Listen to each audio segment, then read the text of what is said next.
మా సార్కి అయితే నేను ఫోన్ చేసి, సార్ నా సరుకులు అయిపోయినాయి, వంట చేసుకుని సరుకులు లేవని చెప్పిన. మా సార్ వండుకొని, సర్లే నేను బయట ఉండా, నేను వచ్చిన తర్వాత పోయి తెచ్చుకుందాలే అన్నాడు.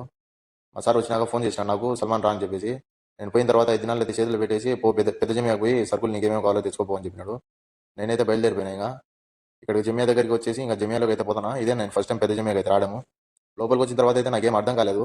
నేను మా బాబాయ్కి ఫోన్ చేసి నేను ఎట్లా పోవాలా, ఎక్కడ తీసుకోవాలా, ఏ వస్తువు ఎక్కడ ఉంటుంది అని అయితే ఆయనకు చాలా విసిగించిన. ఆయన వండుకొని సర్లే అని చెప్పేసి ఆయన ఓపిక అయితే నాకు చెప్పినాడు, ఇక్కడ ఉంటాయి తీసుకో అని చెప్పేసి. తీసుకొని వచ్చేటప్పుడు మధ్యలో నేను మళ్ళీ బిల్ ఇప్పించుకొని అమౌంట్ అయితే కట్టేసిన, కానీ బిల్ అయితే తీసుకురావడం మర్చిపోయేసిన. బిల్ ఇక్కడ చాలా ముఖ్యం. ఇక్కడ బిల్ కానీ ఇవ్వకపోతే కనుక వాళ్ళు బిల్లు తీసుకుని పోయి వాళ్ళకి ఇవ్వకపోతే వాళ్ళు మన మీద అయితే డౌట్ పడతారు.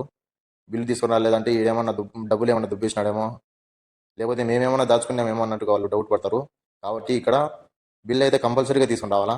బిల్ లేకుండా అయితే ఏ పని చేయకూడదు. సర్లే అనేసి అయితే నేను మళ్ళీ పోయిన తర్వాత బిల్ అయితే తీసుకొని మళ్ళీ వచ్చి ఇంకా ఇప్పుడైతే ఇంటికి వచ్చేసిన. ఇంటికి వచ్చి చూసేసరికి 1:30 అయితే అయిపోయింది టైము. 3 రోజుల నుంచి అయితే నాకు గ్యాప్ లేకుండా డైలీ నైటే పడుతున్నాయి డ్యూటీలు, ఏదో ఒకటి టైం. సో చూశారు కదా, ఇవాళ నైట్ నా డ్యూటీ. ఇంతటితో అయితే నా డ్యూటీ కలాస్ అయిపోయింది. నేనైతే రూమ్కి వచ్చేసిన.